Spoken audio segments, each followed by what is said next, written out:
Les œuvres de la souffleure de verre Caroline Thériault sont reconnues pour leur forme sensuelle qui s'inspire de la nature. Au début de l'année 2013, elle a présenté une œuvre inspirée de moments marquants de sa vie, le grand chamboulement. J'ai le plaisir de recevoir cette artiste avec moi sur le plateau. Madame Thériault, bonjour. Bonjour. Premièrement, quelle est l'histoire derrière cette œuvre? Le grand chamboulement? Oui.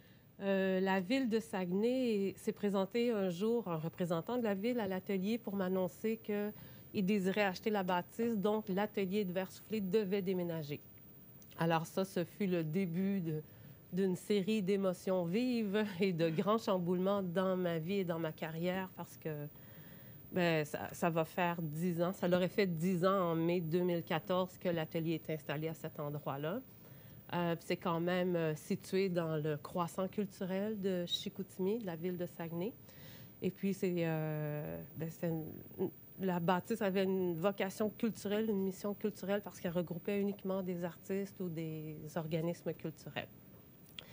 Et de déménager un atelier de verre, ce n'est pas une simple tâche. Ça a beaucoup d'exigences. Il faut trouver un endroit avec du gaz naturel ou un espace suffisamment grand pour avoir une bonbonne de gaz propane qui fait 16 pieds de long, quand même. Ouais. Alors, c'est ça. Donc, j'étais vraiment très bouleversée. Je le suis encore un petit peu. Là, ça commence à être... Là, c'est démoli. C'est en train d'être démoli. Fait qu'à un moment donné, il va falloir que je passe à autre chose pour vrai. Là. Puis qu'est-ce qui compose la sculpture? C'est une œuvre que j'ai réalisée à partir d'éléments de métal qui proviennent de la clôture qui a servi à l'aménagement de la place du citoyen, Okay. qui est autour finalement de l'édifice où était localisé l'atelier sur la rue Hôtel-de-Ville, et composé de béton et d'un mur de pâte de verre. Cet élément-là, ici, c'est de la pâte de verre. Alors, le mur, c'est exactement cette texture-là. OK.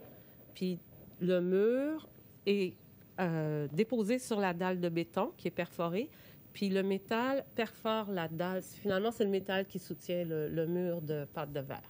Vous avez parlé un peu des dialogues entre les matières. Est-ce que vous pouvez nous en parler un peu plus?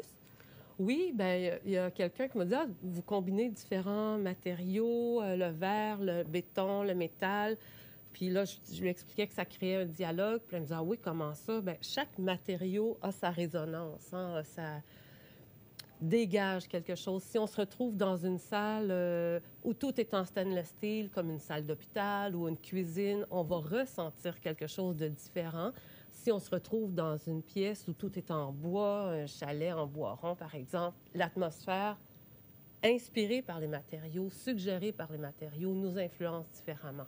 Fait que de mettre différents matériaux en contexte, c'est de créer un dialogue entre ces matériaux-là, soit par opposition ou par complémentarité.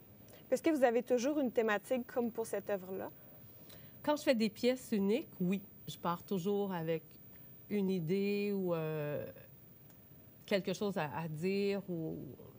Oui, souvent. Puis souvent, c'est des thématiques à caractère plutôt social. Tu sais, la condition humaine, la condition de la nature, de la planète, puis les conditions de vie qu'on se donne aussi sur la planète. OK. Puis où vous travaillez depuis la fermeture de votre atelier? Alors, c'est très difficile.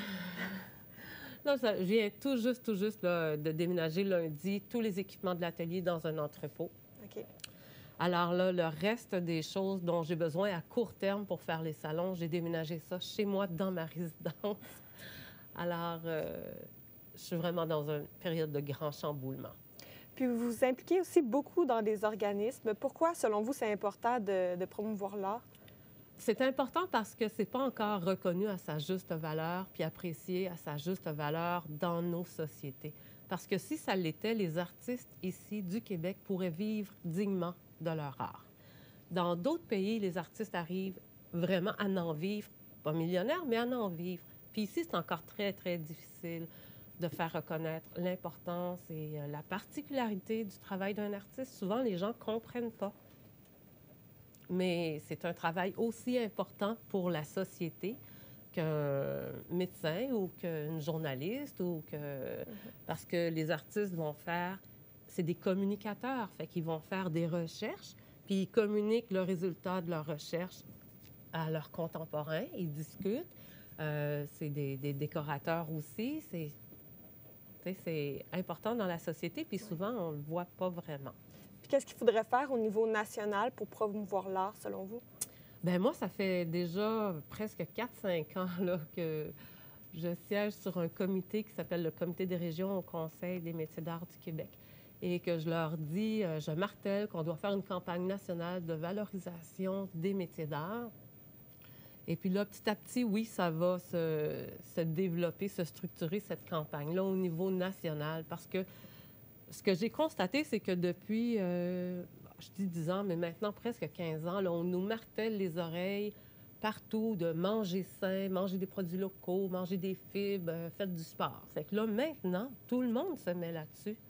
Je veux dire, c'est devenu comme un style de vie qu'on doit adopter pour être in ou en santé. Ou, ça fonctionne, hein? Une publicité massive sur une longue période, sur une décennie, finalement, ça touche une génération. Fait que si on fait la même chose en métier d'art, sur une décennie, bien, on va toucher toute une génération qui va grandir avec cette idée-là. Parfait. Merci beaucoup, Mme Thériault, d'avoir accepté cette invitation. On peut vous retrouver au Salon des métiers d'art du Saguenay-Lac-Saint-Jean du 12 au 17 novembre prochain. Oui. Donc, merci beaucoup à la maison. Merci.